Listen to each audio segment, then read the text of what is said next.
ভগবানের নামে দৃঢ় বিশ্বাসের সহিত শপথ করিতেছি যে ত্রিপুরাত শপথ গ্রহণ অনুষ্ঠান আইনত প্রতিষ্ঠিত ভারতীয় সংবিধানের প্রতি দৃঢ় বিশ্বাস ও আনুগত্য রক্ষা করিব। দ্বিতীয়বাৰৰ বাবে ত্ৰিপুৰাৰ মুখ্যমন্ত্ৰীৰ পদত মানিক সাহা। আমি ভাৰতেৰ সাৰ্বভৌমত্ব ও অখণ্ডতা ৰক্ষা কৰিব। মুখ্যমন্ত্ৰী হিচাপে মানিক সাহাৰ শপত গ্ৰহণ। ৩২খন আসন দখল কৰি ত্ৰিপুৰাৰ শাসনৰ গাদীত পুনৰ বিজেপি চৰকাৰ। বুধবাৰে শপত গ্ৰহণ অনুষ্ঠানত হয় নৱনিৰ্বাচিত চৰকাৰ। ৰাজধানী আগৰতলাত প্ৰধানমন্ত্ৰী নৰেন্দ্ৰ মোদীৰ উপস্থিতিত সম্পন্ন হয় শপত গ্ৰহণ। গৃহমন্ত্ৰী অমিত শ্বাহ, বিজেপি সভাপতি জে.পি. নাড্ডায়ো অংশ লয় শপত গ্ৰহণ পৰ্বত। শপত গ্ৰহণ অনুষ্ঠানত উপস্থিত থাকে অসমৰ মুখ্যমন্ত্ৰী তথা নেডাৰ আহ্বায়ক ডক্টৰ হিমন্ত বিশ্ব শৰ্মা। তাৰোপৰি শপত গ্ৰহণ কাৰ্যসূচীত অংশগ্ৰহণ কৰে অৰুণাচল প্ৰদেশৰ মুখ্যমন্ত্ৰী পেমা খাণ্ডু, মণিপুৰৰ মুখ্যমন্ত্ৰী এন বীৰেন সিং, ছিকিমৰ মুখ্যমন্ত্ৰী পি.এছ. টামাং।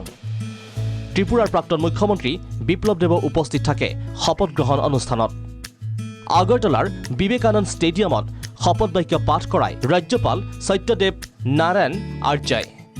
শপত গ্ৰহণৰ পূৰ্বে প্ৰধানমন্ত্ৰী নৰেন্দ্ৰ মোদীয়ে ত্ৰিপুৰাত অংশগ্ৰহণ কৰে এক বিশাল ৰোড শ্ব'ত। উল্লেখ্য যে ৮ বিধায়কৰো শপত গ্ৰহণ মন্ত্ৰী হিচাপে নিৰ্বাচনত ধৰাশায়ী হোৱা বিজেপিৰ সহযোগী দল IPFTৰ একমাত্ৰ বিধায়কেও স্থান পাব মন্ত্ৰীসভাত। ইয়াৰ উপৰি ৩টা গুৰুত্বপূৰ্ণ দপ্তৰৰ বাবে বৰ্তমানো থিৰাং কৰা নাই বিধায়ক। এই ক্ষেত্ৰত টিপ্ৰা মৰ্থা পাৰ্টিৰ জোটবন্ধনৰ পোষকতা ত্ৰিপুৰাৰ একাংশ বিজেপি নেতাৰ। টিপ্ৰা মৰ্থা পাৰ্টিৰ মুৰব্বী বৈদ্যুৎ মাণিক্য দেৱবৰ্মাৰে আলোচনাত মিলিত হৈছে বিজেপি নেতৃত্ব।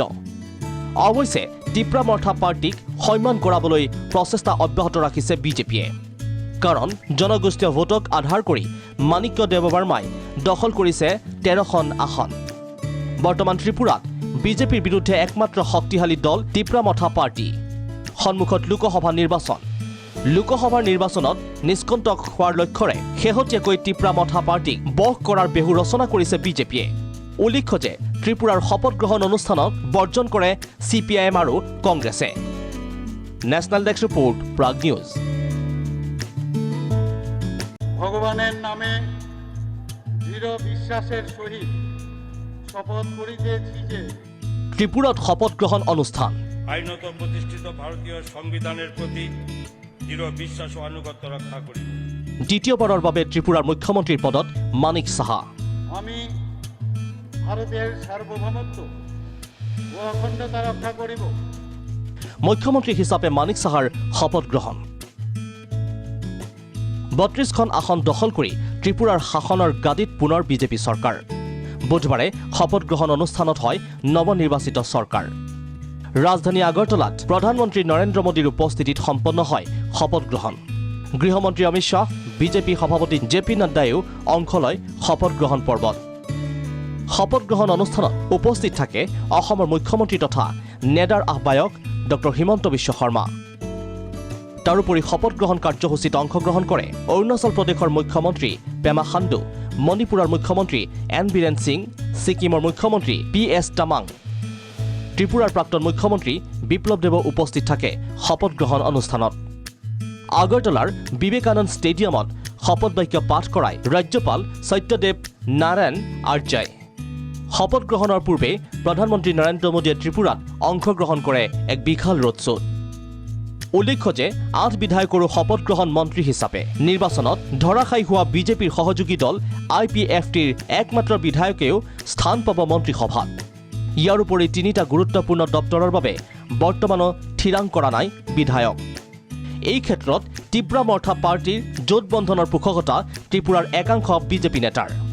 টিপ্ৰা মৰ্থা পাৰ্টিৰ মুৰব্বী বৈদ্যুৎ মাণিক্য দেৱবৰ্মাৰে আলোচনাত মিলিত হৈছে বিজেপি নেতৃত্ব।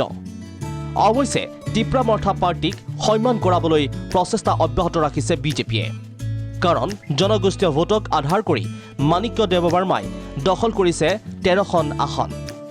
বৰ্তমান ত্ৰিপুৰাত বিজেপিৰ বিৰুদ্ধে একমাত্ৰ শক্তিশালী দল টিপ্ৰা মৰ্থা পাৰ্টি। সন্মুখত লোকসভা নিৰ্বাচন।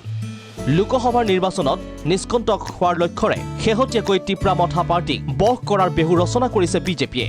উল্লেখ্য যে ত্ৰিপুৰাৰ শপত গ্ৰহণ অনুষ্ঠানত বৰ্জন কৰে CPIM আৰু কংগ্ৰেছে। National desk report Prag news.